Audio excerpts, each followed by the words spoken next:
How have you been living these last few years? What has been feeding your suffering these past months? Maybe you already know. Maybe you've been avoiding the answer. Either way, this video walks through 4 stages that will help you find it. Today it's more common than we admit to refuse to look pain in the face. Some people tidy the house and sweep the dirt under the rug, and in modern life that rug takes many forms. It can be an addiction, a glowing screen at midnight, pleasure in other bodies, constant busyness that never allows silence. It works for a while, as long as the rug holds, but the dirt never leaves. Most people carry that weight for years without asking where it came from. They normalize it.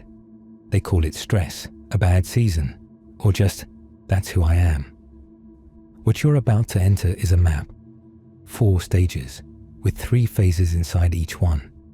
Each stage brings you closer to an answer that is already within you, but that something in the mind prefers to keep hidden. Stay with me to the end, and you'll see why the mind needs 4 stages to loosen suffering, and how to begin that release today. No theory, no fluff, just a sequence you can test in your own experience, 1 step at a time, starting exactly where you are right now. Vietnamese Zen teacher Thich Nhat says that suffering in the mind, when we are unaware that we are suffering, can be more destructive than the crushing load a mule carries on its back. It shows up as a tight neck you treat as normal, a tiredness that fogs the hours for no obvious reason. The moment you notice that mental fatigue in daily life, you step into stage 1 of the map towards inner freedom, the place where you stop dodging what unsettles you and look at it directly for the first time. This is phase 1 of the first stage. Recognize. It is the exact instant you sense that something is wrong inside, even if you cannot name it yet. You feel the constant urge to escape through distraction, the phone or work, yet the discomfort stays. You try to deny it by telling yourself everything is fine, but the feeling remains unchanged.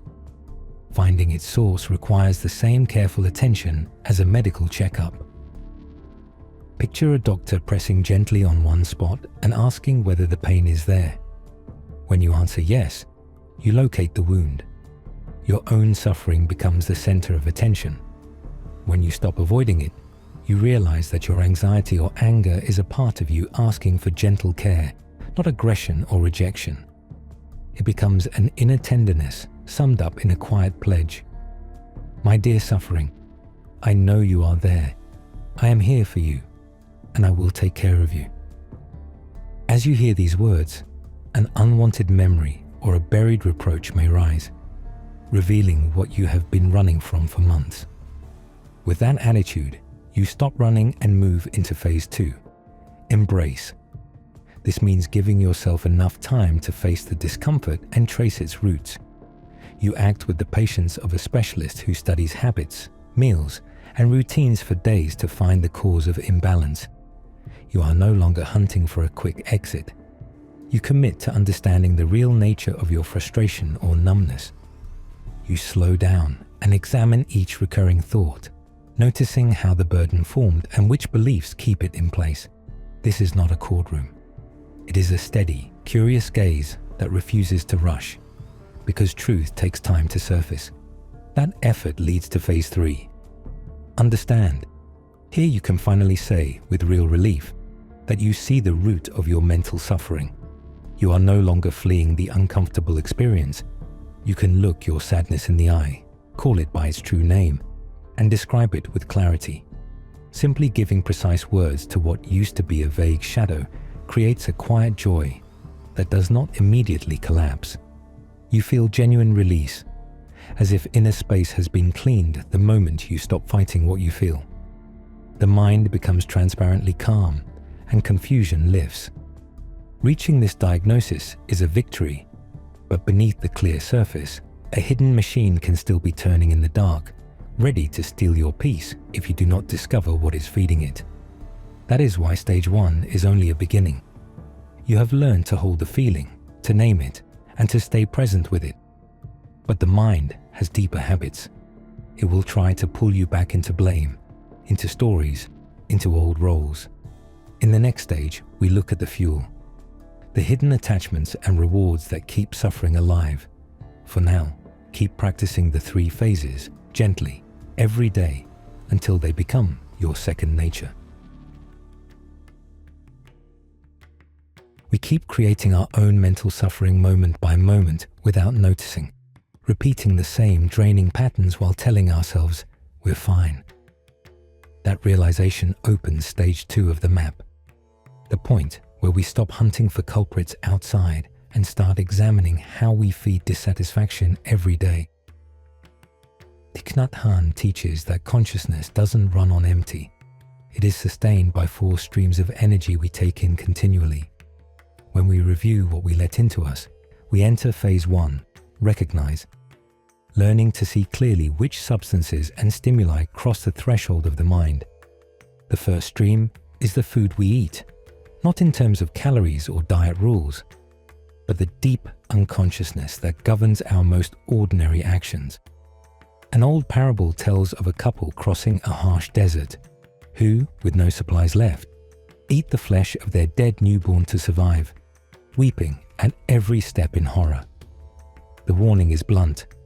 Many people eat their parents, their children, and their descendants without the faintest idea they're doing it.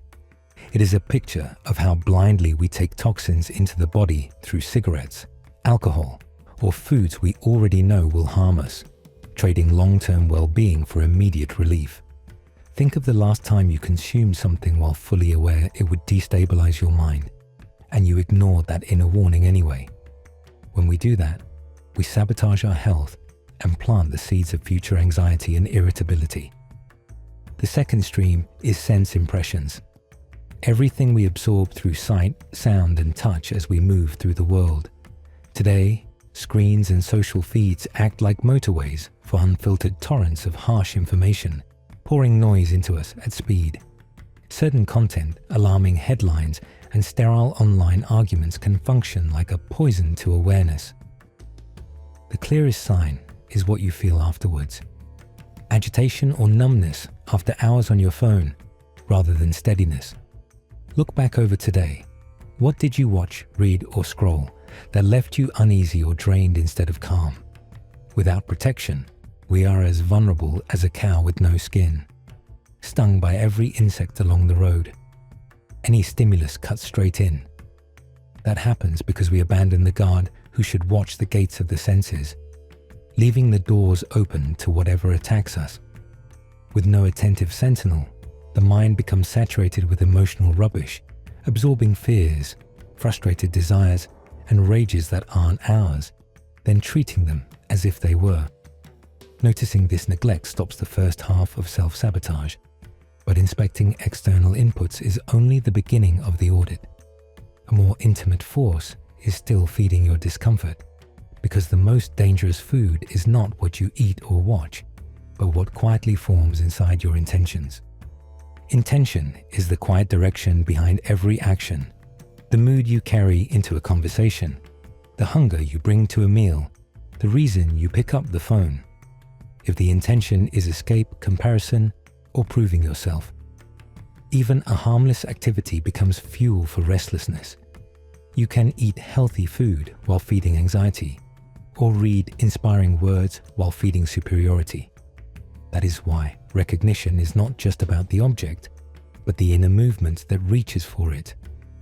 When you begin to notice the intention, you start catching the moment your mind tries to create lack. I need this to feel okay. That single sentence is often the hidden engine behind compulsive scrolling, comfort eating, and needless arguments. Stage 2 asks you to treat it like data, not like truth, and to bring it into the light before it becomes behavior. Once you can see what you're feeding, you can choose differently, and the next stage begins. You pour all your energy into chasing a goal you believe will finally bring peace, or you keep a grievance alive against someone who hurt you, convinced that settling the score will set you free. That fixation on success or on justice consumes your thoughts, and becomes the silent engine steering your choices, even in sleep. When you notice that momentum, Thich Nhat Hanh says, you are meeting volition, an invisible force made of intentions and hardened desires that we mistakenly treat as well-being. Everyone wants to be happy, yet we can generate enormous suffering through the way we pursue that wish. Fame, status, and possessions disguise themselves as reasonable aims, while in reality, they chain us to perpetual dissatisfaction. He clarifies this with a story. A desperate farmer searches for his missing animals and laments that insects have ruined his sesame crop. A sage, sitting with friends, watches him pass and whispers that they are the luckiest people alive, precisely because they own no cattle and no fields to lose. The lesson is blunt. To be truly free, you must let go of the imaginary cows that tie you to the anxiety of control. Right now, name the mental possession or achievement you depend on, the thing that governs your day without your full awareness. When we cling to such desires, we are like someone dragged by two strong men towards a burning fire. However hard we resist, the inner pull carries us straight into pain. Volition is the third stream of nourishment, and it is the most subtle because it feels like me. It shows up as the plan you cannot drop, the image you must protect, the demand that life should be different so you can relax. You think you are choosing happiness, yet the craving itself produces tension. Even the wish to be right, to be recognized, or to be loved in a particular way can become a rigid intention. And once it hardens, it pulls you forward like a rope.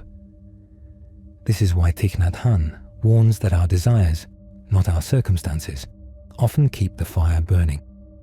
When you see that pull clearly, you stop feeding it automatically and regain choice in the next moment. The fourth source is consciousness itself, the deep sea where all your thoughts, words, and actions flow and settle, along with influences inherited from family and society. Whatever you plant there becomes the substance of lived experience. If you feed that sea with love, compassion, and joy, the mind can flower. But if greed, hatred, pride, or ignorance take root, the water turns toxic. Consciousness absorbs those elements day and night, reshaping your reality quietly, yet decisively. Pause and look at the seeds you water today through inner dialogue and automatic reactions. Are you nourishing resentment and complaint, or cultivating gratitude? Identifying these four sources of nourishment, what comes from the outside world and what you manufacture in private, completes the map of what you allow into the mind. Seeing the origin of mental weariness matters, but watching the fire is not enough to put out the flames consuming your peace. Much of life is spent hunting external culprits to justify the dissatisfaction you feel each day, blaming your partner's behavior, your boss's decisions, or the unfairness of the world. As long as you keep that habit, real relief is postponed. Pause and name who you are blaming today for your mental suffering. Then ask whether that person truly holds absolute control over your inner peace. When you interrupt the cycle and turn inward, you complete phase 1. Recognize. This is the moment you see, with full honesty, which outer and inner foods have sustained your unease for years. Once you find the wound, you don't reject it violently. You hold it with the tenderness of a mother holding a crying baby, easing distress through the simple warmth of presence. The ancient sage Sariputra said that when something happens, if we look deeply into the heart of reality, seeing its origin and the nourishment that feeds it, we are already on the path to liberation. That clarity moves you straight into phase 2, encourage, where you understand that genuine well-being is not unreachable, but a direct result of stopping the intake of what poisons you. Awake attention becomes an inner force that can halt the inertia of habit, allowing conscious choice instead of automatic reaction. Tran Tai Tong, a 13th century Vietnamese master, described this state by saying that with every step you can feel the ground of reality. At this point, you make a firm vow to change what is damaging you. Right now, pick one specific food, a harmful meal, digital content that agitates you, an excessive ambition, or a habitual complaining thought that you know is hurting you and that you could stop consuming today. As you take that commitment, the weight of the past begins to fade.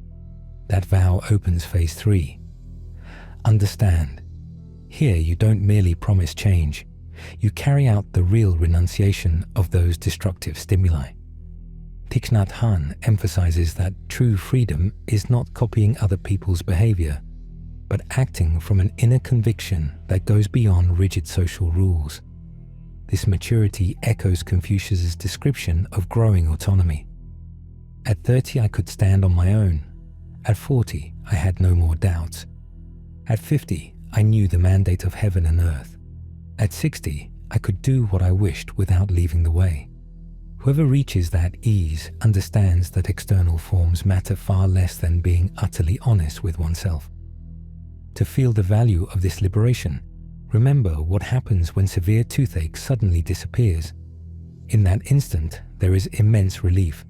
Yet a few days later, you forget the fortune of a healthy mouth.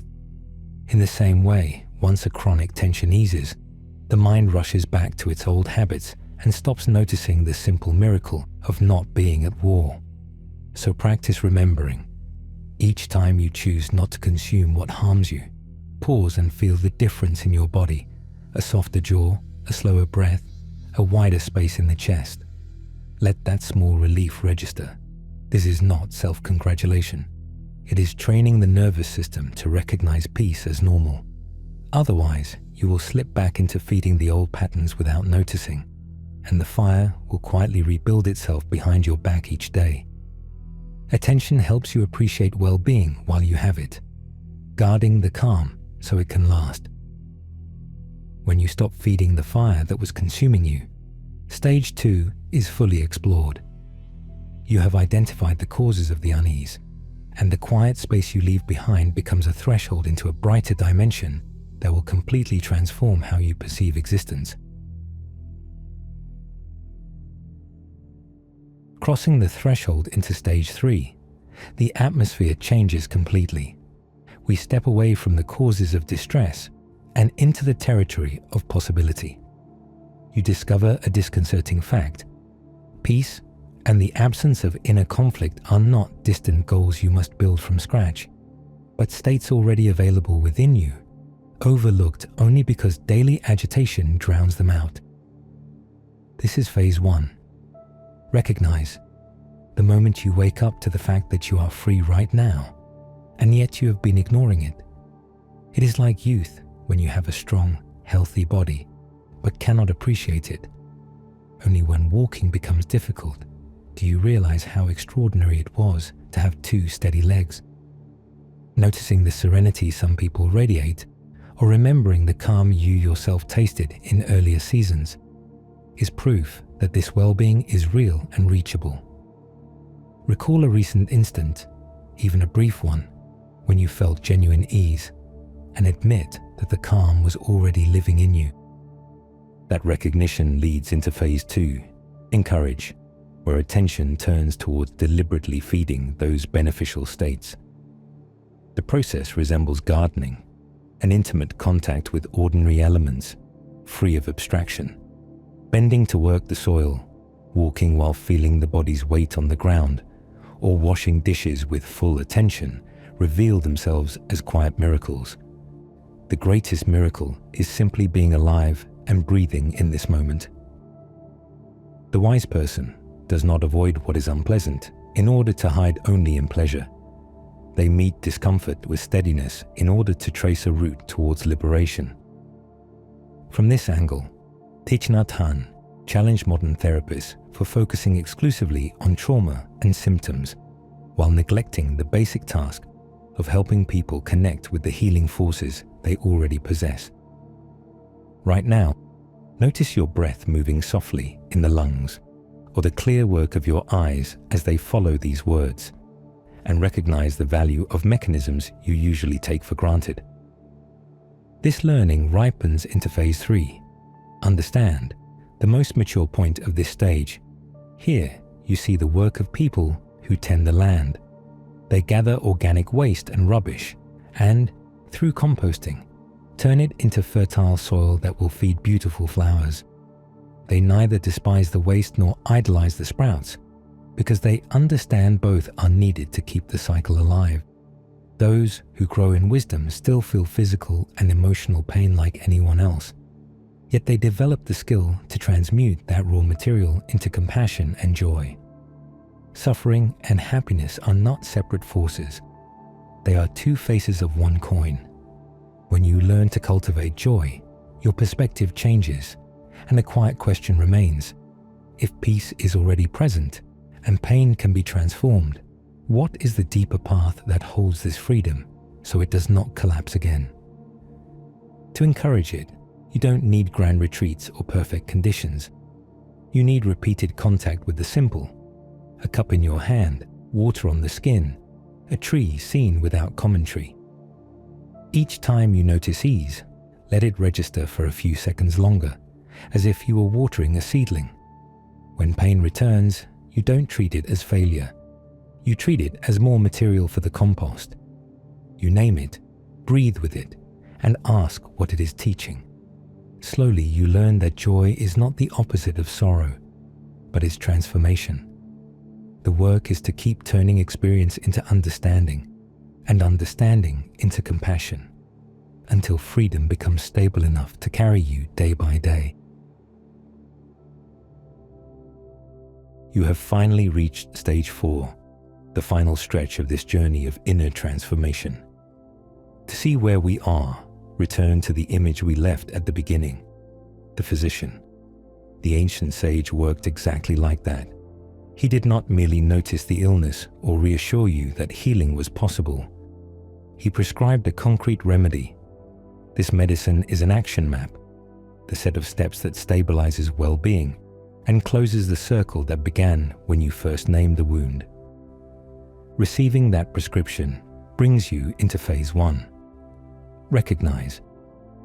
This is the moment you grasp, with complete clarity, that a route towards balance exists, while admitting with humility that you do not yet have the tools, the practice, or the understanding to walk it well. You can see the path, but you have not learned its rhythm. You are no longer lost, yet you are not steady. That honesty opens phase 2, encourage. Here you decide to walk, through active commitment, learning, reflection, and daily application. Information that never becomes verifiable action remains empty theory.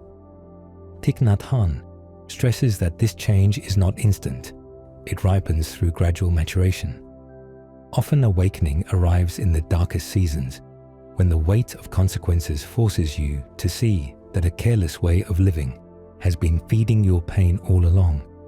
Recall a time when crisis pushed you to drop a harmful habit, to apologize, to ask for help, or to change course, long before you had language for what was happening. Encouraging the process now means identifying, with precision, the stimuli that still nourish your suffering, and choosing to stop ingesting them again and again, without drama. With that effort, you enter phase 3. Understand. You stop being a spectator of the map and become the walker who tests it in real time. A practice that ignores your everyday suffering is not the path you need. Here true mental freedom appears, a freedom that goes beyond appearances and beyond rigid social rules. It echoes the story of the monk Nhat, who accepted public judgment when he bought fresh fish to care for his elderly, sick mother. He understood that genuine compassion stands above convention. Confucius described a similar maturity when he said that, by 60, he could follow what his heart desired without leaving the way. Understanding, in this sense, is not intellectual agreement. It is behavior you can point to. You pause before reacting. You breathe before speaking. You notice the moment the old story tries to take over, and you choose differently. Some days you will fail and fall back into habit. That does not cancel the path. It shows you where training is still needed. Each return to awareness is part of the prescription. You do not wait to feel inspired. You practice when it is boring, when it is inconvenient, and especially when it is hard. Little by little, the mind learns a new reflex, to stop feeding what harms you and to protect what heals you for the rest of life. Now make it concrete. Name one decision you can take today to stop feeding the discomfort you have identified. One screen you can close, one conversation you can have honestly, one substance you can refuse, one complaint you can drop before it hardens. The instant you deprive dissatisfaction of its fuel, the route becomes vivid. Stage 4 ends here, placing you at a final threshold. Because this map you have walked step by step holds an ancient secret, a definitive name, waiting more than 2.5 millennia to be spoken. And it is about to change what you thought you knew about yourself. Why does your mind need these 4 stages to be free of suffering? If you have walked carefully through each stage and its phases, you have just moved through the basic structure of the 4 Noble Truths, the oldest and most precise teaching on the human condition, offered by the Buddha 25 centuries ago. This was not a modern psychology diagram or a self-help hack. It was the Dharma wheel set in motion, asking you to recognize, encourage, and understand every layer of your inner life. Look back at your own story and notice how, in your clearest moments, you have followed this same sequence without realizing it had an ancient name. The first truth is dukkha, the fact that mental suffering exists, showing up as the dissatisfaction we hide, the heart of stage 1. The second is samudaya, the arising and accumulation of that unease through unconscious nutriments, the fuels we examined in stage 2. The third is nirodha, the discovery that the ending of that unease is possible here and now, the axis of stage 3. The fourth is magga, the concrete path that leads to release, which shaped stage 4. Thich Nhat Hanh devoted his life to translating this legacy into living language, free of academic stiffness, so our era could practice it directly. And this last truth does not close the journey. It opens the door to the Noble Eightfold Path, the practical training Buddhism offers for living from that freedom. The Buddha even calls suffering a noble truth, a paradox that overturns ordinary logic. Distress is not a curse to amputate, nor a mistaken fate, but the necessary raw material for awakening. Without feeling the weight of dissatisfaction, you would never look for balance. What wounded you in the past is not just a sterile scar. It is the exact pressure that carved your present maturity. These truths do not operate in isolation. They follow what Nhat Hanh named interbeing. When you look deeply into pain, you simultaneously glimpse its causes, its cessation, and the way beyond it, merging into one lived insight. Once you stop treating suffering as an external enemy, an uncomfortable question appears. If the root is real, why does the mind resist walking it, even after it recognizes its effectiveness? This map, refined across 25 centuries, is only a threshold into a wider wisdom, hinting that what you are is older and quieter than any story you have ever told about yourself. It also explains why insight alone rarely changes anything. The mind can recite the truth of dukkha while still feeding it, because habit feels safer than freedom. That is why the Buddha framed the teaching as a path: right view, right intention, right speech, right action, right livelihood, right effort, right mindfulness, right concentration. Not moralism, but a complete retraining of attention and behavior, so the new understanding has somewhere to land. When you practice, the wheel turns again. You recognize suffering, you encourage what heals, you understand more deeply, and you return. Over time, the circle stops being a prison and becomes a spiral upward. And in that movement, the witness grows steadier until compassion replaces struggle as your default response. And that concludes our video. If you enjoyed the content as much as we did, don't forget to subscribe so you don't miss a single episode. Leave a comment below. We'd love to hear your feedback and suggestions for future videos. And don't forget to turn on notifications to stay up to date with all our updates. Thanks for being part of our community. See you in the next video.